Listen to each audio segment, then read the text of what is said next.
Death is one of the most traumatic experiences anyone can ever can ever encounter. The cost of loving is pain, and the cost of our humanity and loving is pain. The human nature, my response maybe go a little bit, abrupt, and I suffer and I feel the pain of this thing.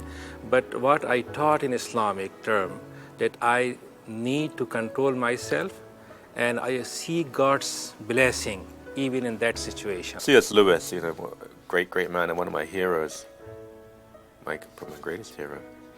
He always spoke about the idea of the dentist. The dentist hurts you, but it's to make you better. And the sculptor, sculpting away, God the sculptor, to make you perfect, improve you, refine you, define you. I think if you don't grow through pain, it's absolutely pointless. Viktor Frankl, logotherapy, a man in a death camp who loses his family and everything. There is meaning even in suffering. There is meaning in suffering. I think it's the fundamental of Christianity. Remember, we cannot manage what we avoid or do not fully own. This process takes courage. It also takes faith. Courage and faith to travel to the center of your pain and to eventually move through it, to find transformation and solidarity. But there is that common thread of shared loss that can make grieving together with other people more manageable. Spiritual moorings are, without a doubt, firm anchors during turbulent storms. Blood and flesh and tissue and mind and fiber, and we suffer. We have faith, but there's something more to it than that. Again, it's like the idea that God guarantees that you're going to pay off the mortgage, or that you're going to win the lottery, you're going to make lots of money. That's not what God said. In fact, Jesus said you may have it really tough.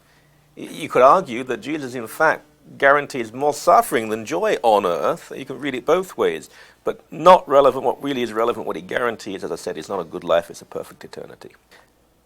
You can't look at it from the materialistic point of view or the secular point of view. If you believe it's birth to death, then it makes no sense at all. And in fact, the whole point of suffering reinforces my belief that there is a God and there is an afterlife. Over the course of thousands of years, every culture and religion have confirmed that prayers, meditation, chants, groans, and even screaming into a pillow significantly releases emotional pain. Singing is a gentle, rhythmic way to allow your emotions to flow. You're always asking why. You're always wanting to know why, and I'll continue to want to know why, and I'll continue to want to know why my son was, how he honestly got hit by a train, and how my brother was, why Mike would have done this to him, why this person would have killed my brother. I always ask myself, why? It's exhausting. It's exhausting to search for these answers. So for me, and what's helped me in that whole endeavor is to just, I can't change that. I have to accept it. Faith is a major coping mechanism in life. It's been clearly shown scientifically that people with religious faith cope much better with death and grief and loss than those who have no faith at all. And in fact, they even have healthier health outcomes, less heart attacks, less cancer, and faster recovery from physical illness. And ultimately, the best coping is knowing our relationship with God and the meaning of losses and death in our lives.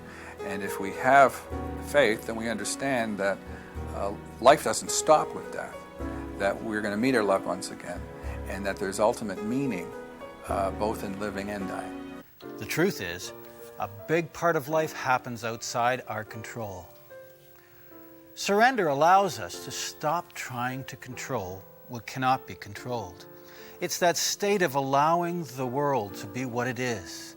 Let God be God, as you may or may not understand God to be, and allow yourself to be you. Fully human, fully wonderful, capable, yet not God. You're always